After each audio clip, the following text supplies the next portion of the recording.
Alhamdulillahi wahdah allazi sadaqa wa'dah wa nasara abdah wa azza jundah wa hazamal ahzaba wahdah. Allahumma salli ala man la nabiyya ba'dah wa ala alihi wa ashabihi wa man tabi'ah. Asyhadu an la ilaha illallah wahdahu la syarikalah wa asyhadu anna Muhammadan abduhu wa rasuluh. Fa ayyuhal hadirun usikum wa nafsi wa iyaya bitaqwallah faqad fazal muttaqun. Fahamu maqala Allah Ta'ala fil Qur'anil Karim. A'udzubillahi minasyaitonir rajim. Bismillahirrahmanirrahim. Wa man lam yahkum bima anzalallah fa ulaika humul kafirun. Shadaqallahul azim. Sidang Jumat rahimakumullah, saya bacakan tadi sebuah ayat yang saya lihat sekarang sangat langka dibahas oleh kita semua, oleh para ustadz, oleh para ulama. Saya tidak tahu apakah takut dianggap radikal, takut dianggap ekstremis atau apa, tapi ini adalah ayat dasar bagi kita sebagai umat Islam. Apa ayat tersebut? Berbunyi, wa man lam yahkum bima anzalallah fa ulaika humul kafirun. Wa man lam yahkum bima anzalallah fa ulaika humul fasiqun. Wa man lam yahkum bima anzalallah fa ulaika humuz zalimun. Barang siapa yang tidak berhukum dengan hukum Allah, ini luar biasa ayat ini. Sekarang tidak populer, saya juga heran kenapa. Barang siapa yang tidak berhukum dengan hukum Allah, maka ada 3 kategori. Pertama yang agak lunaknya adalah faulaika humuz zalimun. Mereka termasuk orang yang menyengsara diri. Harus makan, tidak makan. Hujan harus pakai jas hujan, tidak pakai jas hujan. Jalan kaki panas di tengah aspal, harusnya pakai alas kaki, dia tidak pakai alas kaki. Maka humuz zalimun, orang menyengsara diri. Orang yang tidak berhukum dengan hukum Allah, maka yang terendah termasuk orang yang menyengsara diri. Kenapa? Karena hukum Al-Quran itu berlaku untuk semua umat manusia, dan itulah yang akan membawa kita kepada kebahagiaan, bukan hanya kebahagiaan di akhirat, tapi juga kebahagiaan di dunia ini. Hanya sayang promosi kita terhadap ajaran-ajaran Islam itu kurang bagus. Ada yang belum tahu, ada yang ragu-ragu, ada yang tidak mau tahu. Biar saja yang tidak mau tahu sih, tidak usah diurus. Itu adalah orang kafir disebutkan. Apakah engkau memberitahu mereka atau tidak memberitahu mereka, mereka tidak pernah akan mau tahu, ya kan? Innallazina kafaru sawaun alaihim a'anzartahum am lam tunzirhum. Ini promosi kita kepada nilai-nilai agama Islam itu kurang bagus, kurang menarik, sehingga orang yang belum tahu, yang ragu-ragu tidak jadi tertarik. Biar saja yang menolak itu tidak usah kita urus. Kenapa? Karena sampai kapanpun mereka tidak pernah akan mau menerima kebenaran itu. Jadi Al-Quran itu begitu, adalah pedoman untuk orang per orang, untuk keluarga, untuk bangsa per bangsa. Jika ingin sampai kepada keadilan, kemakmuran, kemaslahatan, itu hanya dengan Al-Quran. Jika kita tidak memakainya, maka tadi kategorinya yang paling rendah adalah az-zalimun, orang yang menyengsara diri. Yang kedua, naik sedikit, jika tidak menggunakan hukum Allah, maka faulaika humul fasikun, yaitu termasuk orang yang fasik, yang nakal, yang bangor kata orang Sunda, yang indisipliner, sebagai pelanggar aturan Allah. Kenapa? Karena dia tidak menggunakan hukum Allah.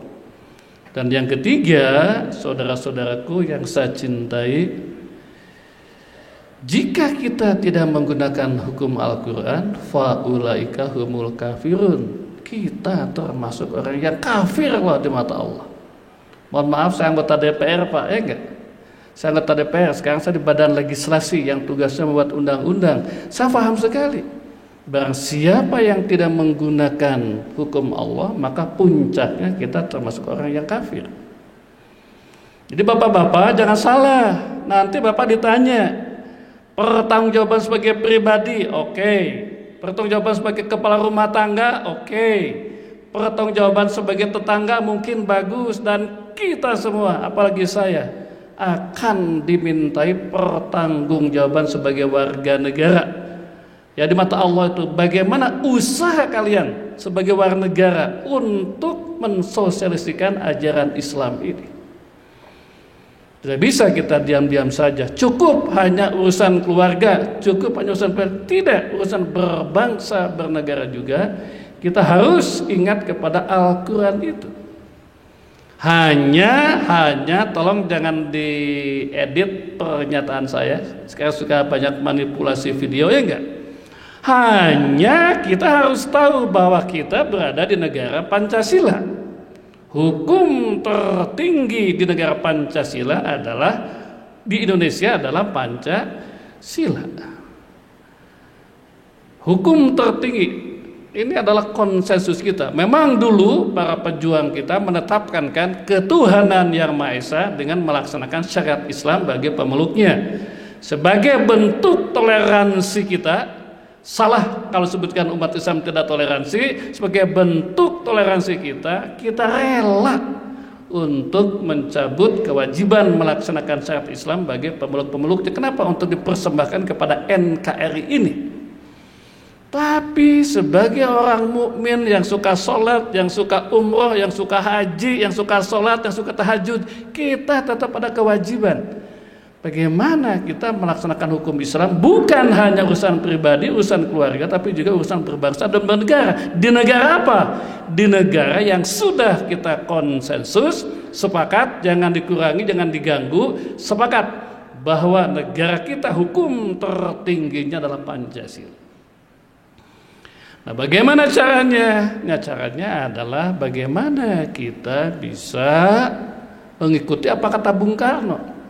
Kata Bung Karno, setelah kita sepakat mencabut kewajiban syariat atas Islam itu, kata Bung Karno, wahai pemeluk-pemeluk agama, wahai tokoh-tokoh agama, kita sudah sepakat Pancasila. Tapi jika kalian ingin negara ini dihukum oleh ajaran agamamu, maka perjuangkanlah secara legal, secara konstitusional di parlemen yang sekarang namanya DPR itu, agar apa? Agar ajaran Islam itu bisa menjadi hukum di Indonesia, tidak melalui kudeta, tidak melalui demo, tapi legal konstitusional disahkan di Dewan Perwakilan Rakyat. Maka syarat pertama adalah perbanyaklah pejuang-pejuang Islam di Dewan Perwakilan Rakyat ini. Saya jalan-jalan kemana-mana berhadapan dengan mahasiswa, dengan kaum muda, ditanya siapa yang jadi pengusaha, oh angkat tangan. Siapa yang menjadi startup, oh angkat tangan semua. Siapa yang jadi wali kota, tidak mau sedikit. Yang anggota DPR semakin sedikit lagi. Padahal sekali lagi perjuangan kita untuk mengamalkan ayat yang tadi agar kita secara bangsa tidak termasuk orang yang kafir adalah perjuangan di Dewan Perwakilan Rakyat ini.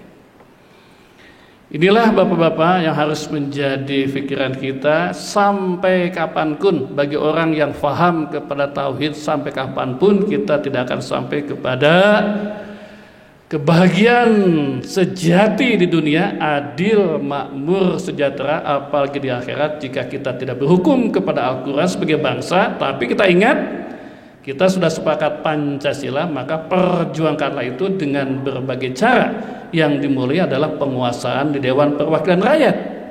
Sekarang Dewan Perwakilan Rakyat mungkin aktivis pejuang Islam sedikit, sementara dari saudara-saudara kita beda faham, ya beda agama dengan kita, itu semakin merajalela, semakin menguasai di Dewan Perwakilan Rakyat.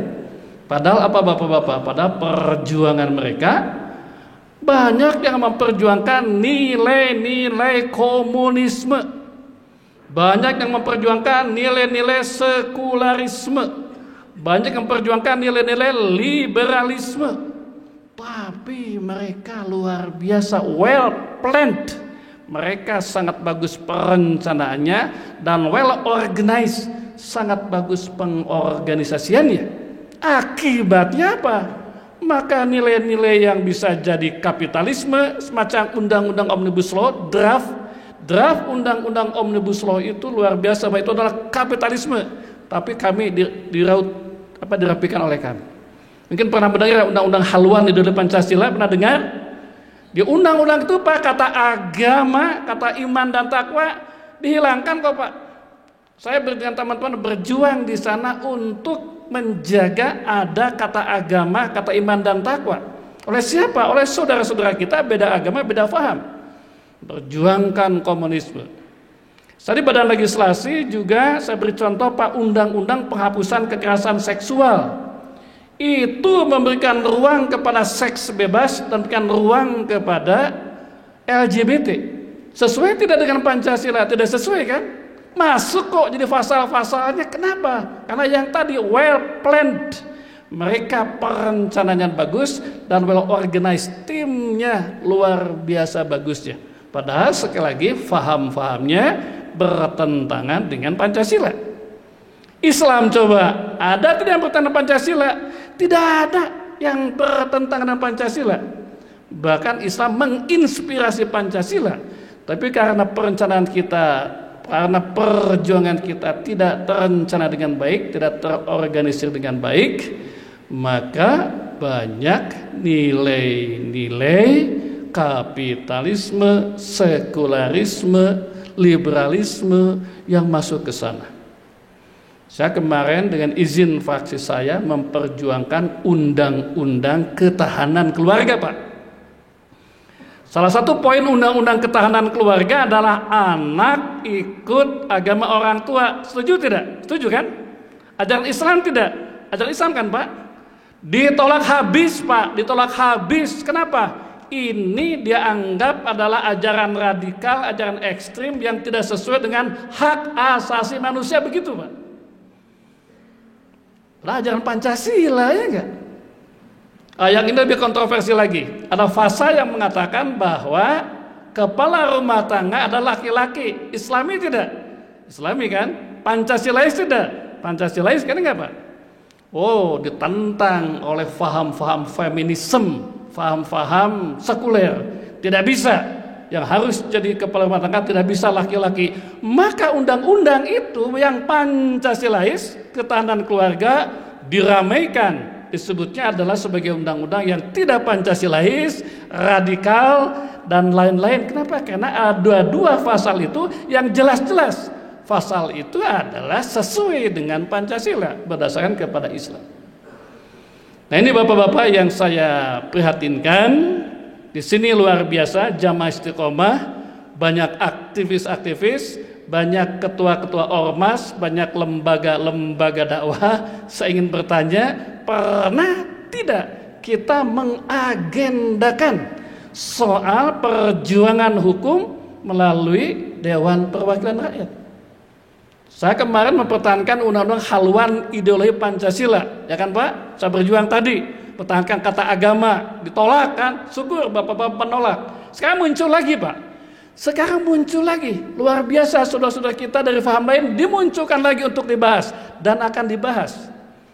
Jadi saya berterima kasih itu ditolak. Tapi bapak-bapak saudara-saudaraku menolak rancangan undang-undang itu adalah pekerjaan yang terhina, terbodoh. Itu adalah kelas 3.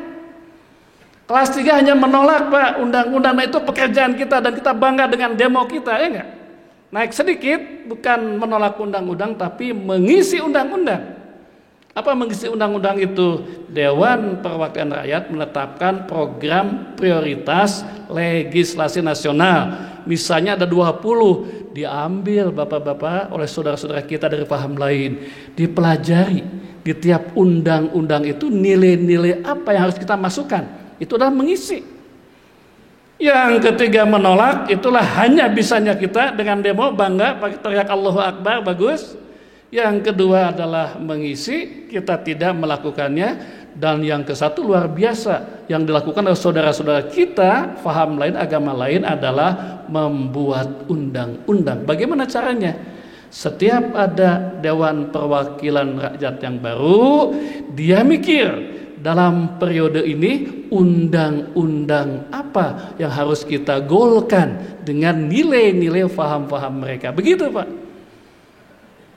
Maka kemudian tiba-tiba kita jadi tersentak, ya kan? Ada undang-undang Omnibus Law, ada undang-undang penghapusan kekerasan seksual, dan lain-lain. Kenapa? Karena itulah. Karena kita tidak terencana dengan baik dan kita tidak terorganisasi dengan baik. Saya ingin bertanya kepada para jamaah yang aktivis-aktivis, ada tidak sih kita agenda 20 tahun ke depan undang-undang apa yang harus kita golkan berbasis Islam sesuai dengan Pancasila dan legal konstitusional? Kan tidak ada agendanya, enggak, Pak? Yang kedua adalah terorganisasi timnya. Ada apa timnya? Satu tim pemikirnya, think tanknya, membuat undang-undang, naskah akademik, undang-undang apa yang harus dibuat. Yang kedua ada tim aksinya, para pemain di luar dan di. Yang ketiga ada tim koordinasinya. Yang keempat ada tim lobbynya. Yang kelima tim medianya. Yang keenam tim dananya. Saya kan tidak ada. Waktu saya menolak undang-undang penghapusan kekerasan seksual yang di dalamnya ada ruang kepada LGBT, di media rame bahwa yang menolak undang-undang ini adalah radikal dan lain-lain. Saya tiap hari mendapatkan WA, luar biasa medianya. Kemarin ketika saya memperjuangkan undang-undang ketahanan keluarga, disebut di media ini adalah undang-undang radikal Islami hanya karena 2 pasal tadi. Saya dapat WA, di luar rame. Begitu saya presentasi di badan legislasi, keluar dicegat oleh ratusan wartawan, termasuk 8 wartawan luar negeri. Sudah sampai ke luar negeri, Pak. Kenapa? Karena tim medianya yang luar biasa.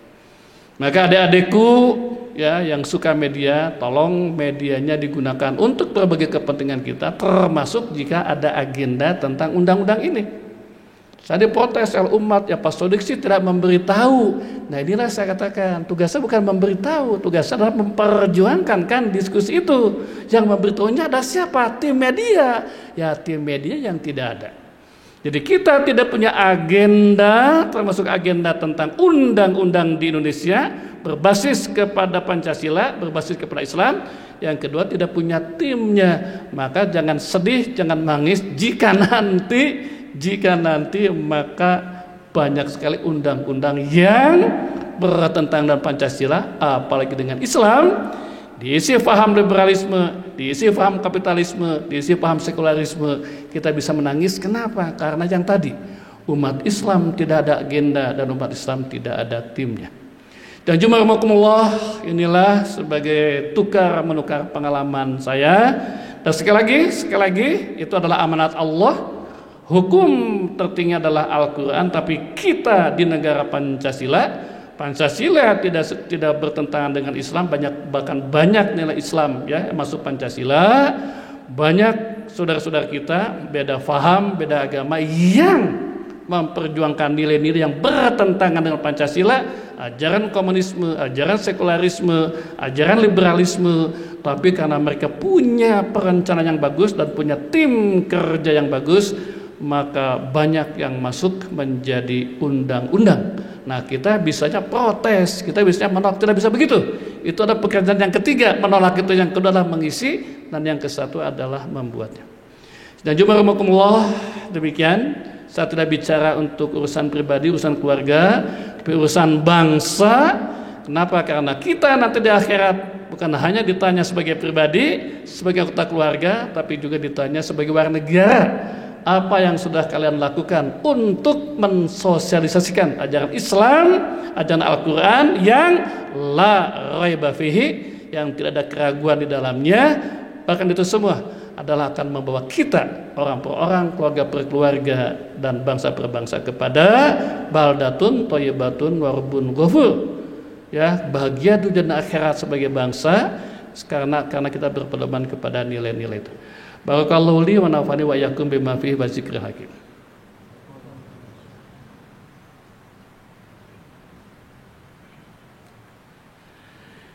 Alhamdulillahirabbil alamin wa bihi nasta'in wa ala umri dunya waddin. Wassalatu wassalamu ala asyrafil anbiya'i wal mursalin Sayyidina Muhammadin wa ala alihi wa sahbihi ajmain. Dan jumarakumullah, demikian amanat Allah. Ada hukum-hukum, ada amalan-amalan yang bisa kita jalani. Sholat tanpa undang-undang, ya, keluarga juga mungkin ada tanpa undang-undang, tapi ada banyak amalan yang hanya bisa jalan jika itu terjadi dengan undang-undang. Yang kedua, kita diamanatkan oleh Allah untuk terus berhukum kepada Quran untuk berbagai level, termasuk berbangsa bernegara. Tapi kita negara Pancasila, kita harus patuh kepada Pancasila. Karena itulah maka perjuangan kita adalah melalui DPR. Maka hati-hati nanti dalam pemilu, jangan pilih sembarangan orang-orang untuk masuk anggota DPR. Pejuang Islam tidak cukup di situ, tapi kita harus bagi-bagi tugas, dimulai dan agenda. Harus mensosialisasikan ajaran Islam di Indonesia ini dengan cara yang legal, konstitusional. Dan Jumat rahimakumullah, marilah kita akhiri dengan berdoa kepada Allah Subhanahu wa taala. A'udzubillahi minasyaitonirrajim. Bismillahirrahmanirrahim. Allahumma shalli wa sallim wa barik ala sayyidina Muhammadin wa ala alihi wa sahbihi ajmain. Allahumma ighfir lil mu'minina wal mu'minat wal muslimina wal muslimat al ahya'i minhum wal amwat innaka sami'un qaribun mujibud da'wat. Rabbighfirli wa li walidayya warhamhuma kama rabbayani shaghira. Rabbana hab lana min azwajina wa dzurriyyatina qurrata a'yun waj'alna lil muttaqina imama. Rabbana la tu'akhizna in nasina aw akhtana. Ya Allah, janganlah hukum kami, janganlah Engkau hukum kami jika kami khilaf dan berbuat salah. Jangan hukum kami jika kami belum berjuang maksimum untuk melaksanakan ajaran-ajaran-Mu. Rabbana la tu'akhizna in nasina wa akhtana. Rabbana wa la tahmil alaina isran kama hamaltahu 'alal ladzina min qablina. Ya Allah, janganlah Engkau hukum kami bangsa Indonesia sebagaimana hukuman kepada bangsa lain yang tidak melaksanakan ajaran-Mu. Rabbana wa la tuhammilna ma la taqata lana bih. Ya Allah, janganlah Engkau bebani kami dengan beban berat di luar kemampuan kami. Wa'fu anna waghfir lana warhamna anta maulana fansurna 'alal qaumil kafirin. Rabbana afrigh 'alaina sabran. Ya Allah, limpahkanlah kepada kami kesabaran.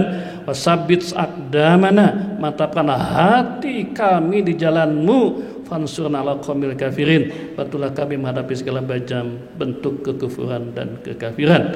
Wassalamun al mursalin walhamdulillahi rabbil alamin.